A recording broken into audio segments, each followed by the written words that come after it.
المكتب التعاوني للدعوة والإرشاد وتوعية الجاليات بمحافظة بدر। আসসালামু আলাইকুম রহমতুল্লাহি অবরাকাত। সুপ্রিয় দর্শক ও শ্রোতা, সিয়াম সাধনা যেটি একটি মাস আমরা করে থাকি, যে সম্পর্কে মহান রব্বুল আলামিন ইরশাদ করেছেন, ইয়া আইয়ুহাল্লাযীনা আমানু কুতিবা আলাইকুমুস সিয়াম কামা কুতিবা আলাল্লাযীনা মিন ক্বাবলিকুম লাআল্লাকুম তাত্তাকুন। হে ঈমানদারগণ, তোমাদের উপর সিয়াম সাধনা ফরজ করেছি, যেমন তোমাদের পূর্বে জাতির উপর ফরজ করেছিলাম। উদ্দেশ্য হলো লাআল্লাকুম তাত্তাকুন, তোমরা যেন তাকওয়া অর্জন করতে পারো। এই আয়াত দিয়ে স্পষ্ট যে সিয়াম সাধনা শুধু আমাদের উপর নয়, বরং পূর্বেকার উম্মতের উপর ফরজ করা হয়েছিল। যেমন নূহ আলাইহিস সালামের জামানা থেকে নিয়ে আজ পর্যন্ত এটি ফরজ রয়েছে। তবে আল্লাহ রাব্বুল আলামিন আমাদের উপর এমন একটি বৈশিষ্ট্য দিয়েছেন, এই সিয়াম সাধনার মাঝে অন্যান্য উম্মতদের এই বৈশিষ্ট্য দেননি। যেমন আল্লাহ রাব্বুল আলামিন তাদের সিয়াম সাধনা ফরজ করেছিলেন সারা বছর, মাসে 3টি অথবা 2টি এরকম ছিল। আর আমাদের জন্য মহান রব্বুল আলামিন সারা বছরের বিক্ষিপ্ত রোজাগুলিকে একত্রে নিয়ে এসে শুধু 1 মাস সিয়াম সাধনা আমাদের উপর ফরজ করেছেন। এটি আমাদের জন্য একটি রহমত।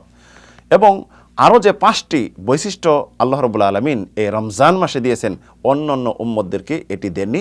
রাসূল সাল্লাল্লাহু আলাইহি ওয়াসাল্লাম স্পষ্ট করে দিয়েছেন। হাদিসটি ইমাম আহমদ তার সুনানে বর্ণনা করেছেন। আবু হুরায়রা থেকে বর্ণিত হাদিসটি, রাসূলুল্লাহ ইরশাদ করেছেন, উতিয়াত উম্মতি ফি রমাদানা খামসু কিসান লাম ইউতিহা উম্মাতুন মিন ক্বাবলিহা, যে আমার উম্মতদেরকে 5টি বৈশিষ্ট্য রমজানে দেওয়া হয়েছে, ইতিপূর্বে কাউকে দেওয়া হয়নি। প্রথম বৈশিষ্ট্য হলো খালুফু ফামুস সাইম আতিয়াবু মির রিহিল মিস্ক, রোজাদারদের মুখের দুর্গন্ধ, সারাদিন রোজা রাখে যখন পেট খালি হয়, এই দুর্গন্ধটি হলো মিসকে আম্বারার থেকে সুগন্ধি। কিয়ামতের দিন যখন সিয়াম সাধনা করি কবর থেকে উঠবে, তাদের মুখ দিয়ে মিসকে আম্বারের সুগন্ধি বের হবে।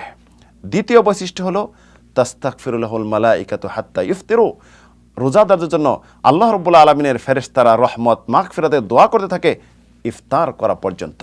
তৃতীয় বৈশিষ্ট্য যেটি আল্লাহ রাব্বুল আলামিন দিয়েছেন, তুসাফফাতু ফীহি মারাদাতুশ শায়াতিন ওয়াল জিন, শয়তান এবং জিনদেরকে আল্লাহ রাব্বুল আলামিন বন্দী করে দেন। অন্যান্য মাসে মানুষকে যেমন প্রতারণা বা কুমন্ত্রণা ফেলতে পারে, এই মাসে এটি পারবে না। চতুর্থ বৈশিষ্ট্য যেটা রাসূলুল্লাহ ইরশাদ করেছেন, ইউযায়্যিনুল্লাহ কুল্লু ইয়াউমিন জান্নাতাহু ওয়া ইয়াকুল ইউশিকু ইবাদিয়াস সালিহিন আই ইউলকিয়াল মাউনাতা ওয়াল আযা সুম্মা ইয়াসিরু ইলাই।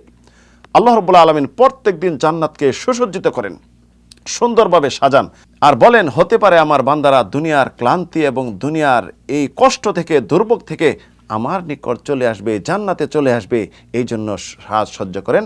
আর পঞ্চম যেটা শেষ বৈশিষ্ট্য হলো ইগফার লাহুম ফি আখিরিল লাইলা, প্রত্যেক শেষ রাতিতে প্রত্যেকে আল্লাহ রাব্বুল আলামিন ক্ষমা করে দেন। সাহাবীরা বলল, ইয়া রাসূলুল্লাহ, এটি কি লাইলাতুল কদর?